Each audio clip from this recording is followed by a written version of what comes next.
Estás escuchando un devocional del reto Mujer Verdadera 365, Nuevo Testamento y Salmos.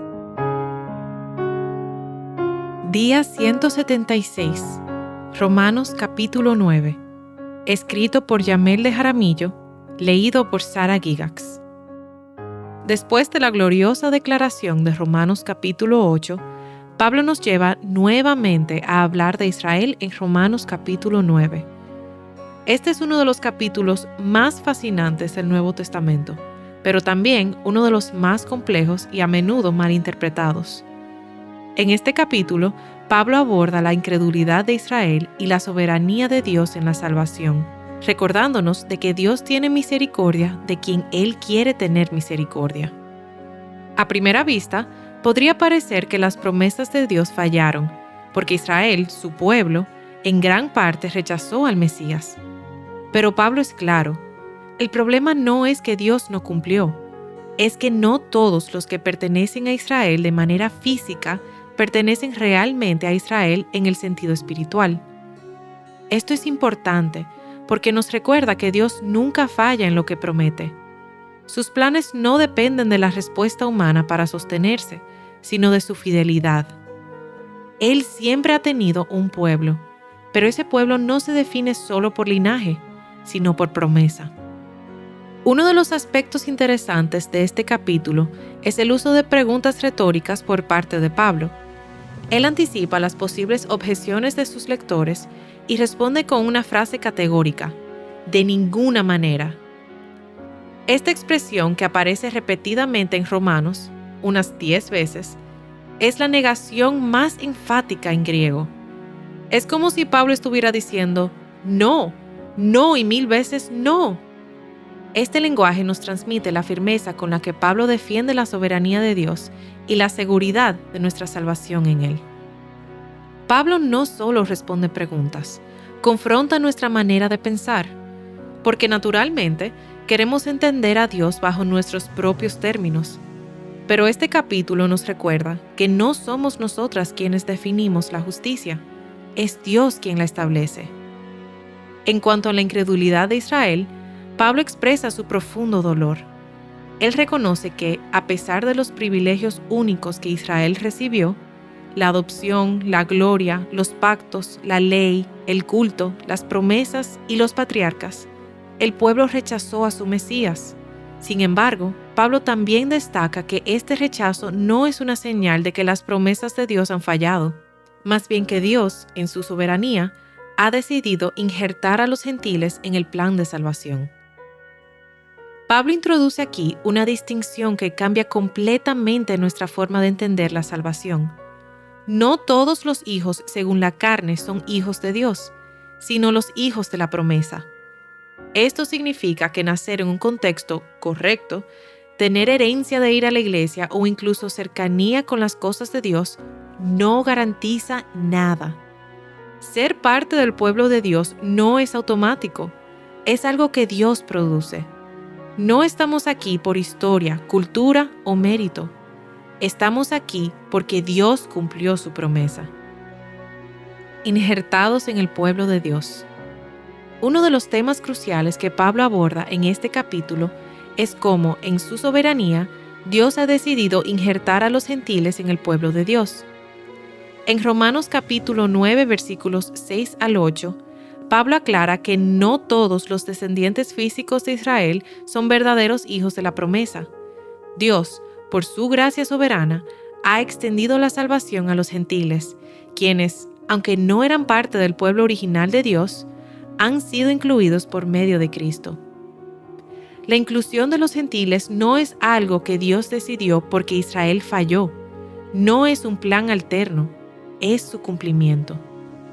Desde el Antiguo Testamento, Dios ya había anunciado que llamaría pueblo a los que no eran pueblo y que extendería su misericordia más allá de Israel. Esto significa que nuestra salvación no es un accidente, es parte del plan eterno. En el capítulo 11 de Romanos, Pablo desarrollará más a fondo la metáfora del injerto, explicando que nosotros, los gentiles, hemos sido injertados en el olivo, que representa al verdadero Israel. Aunque éramos una rama silvestre, Dios, en su misericordia, nos ha hecho partícipes de su pueblo. Esta imagen muestra cómo Dios siempre tuvo un plan más grande para incluir a todas las naciones en su pacto de gracia. Así lo explica D.A. Carson, diciendo que la misericordia de Dios no es limitada, sino que su plan de salvación abarca a todo el mundo. Nosotros, los gentiles, hemos sido llamados a ser parte de este glorioso plan, no por nuestras obras, sino por la gracia soberana de Dios, quien nos ha injertado en su pueblo escogido. El pueblo de Jacob y Esaú es sumamente confrontador, porque Pablo deja claro que Dios escogió antes de que ellos hicieran algo bueno o malo, para que quedara claro que su elección no depende de comportamiento humano, sino de su propósito. Esto rompe con nuestra lógica, porque naturalmente queremos pensar que Dios responde a lo que hacemos. Pero la salvación nunca ha sido una recompensa, siempre ha sido gracia.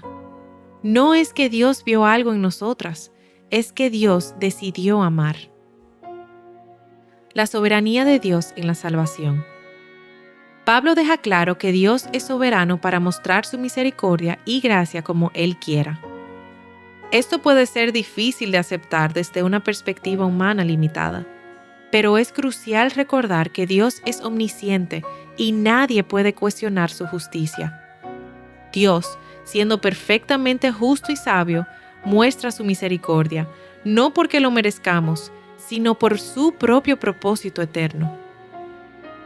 Algo interesante son las preguntas retóricas que encontramos en este capítulo. Es como si Pablo se anticipara a lo que pudiéramos decir o alegar.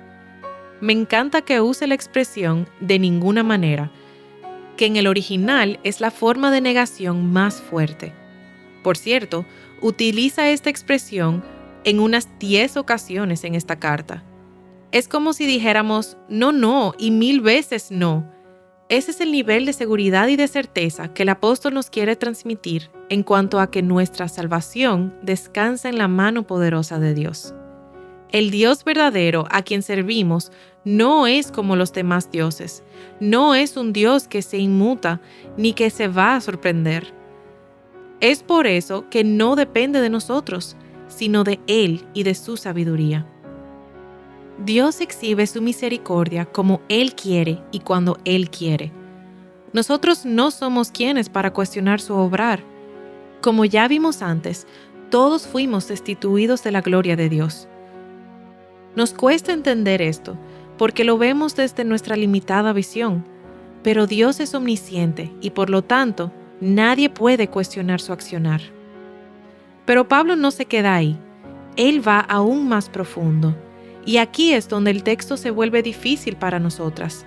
Dice que Dios tiene misericordia de quien quiere y también endurece a quien quiere. Esto no significa que sea injusto, significa que Dios es Dios. Todos merecemos juicio. Nadie merece misericordia. Por eso, cuando Dios muestra gracia, es precisamente eso, gracia, no deuda. Y cuando permite el endurecimiento, no está cometiendo injusticia, está actuando en perfecta justicia.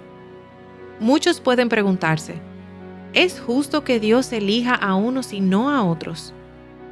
Pablo responde directamente a esta objeción, diciendo que, como creación de Dios, no tenemos derecho a cuestionar su soberanía. MacArthur subraya que esta doctrina es difícil de asimilar, pero es esencial para comprender la profundidad de la gracia de Dios. Todos merecemos el juicio por nuestro pecado, pero Dios, en su misericordia, elige salvar a algunos para demostrar su gloria. Al final, Pablo nos lleva a ver algo aún más grande. Todo esto tiene un propósito mayor. No se trata solo de nosotras siendo salvadas, se trata de Dios siendo glorificado. Dios muestra su justicia, Dios muestra su misericordia, Dios revela quién Él es.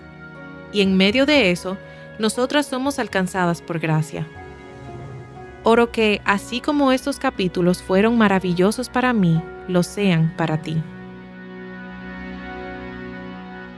Explora más recursos que te guíen a Cristo y su palabra en avivanuestroscorazones.com.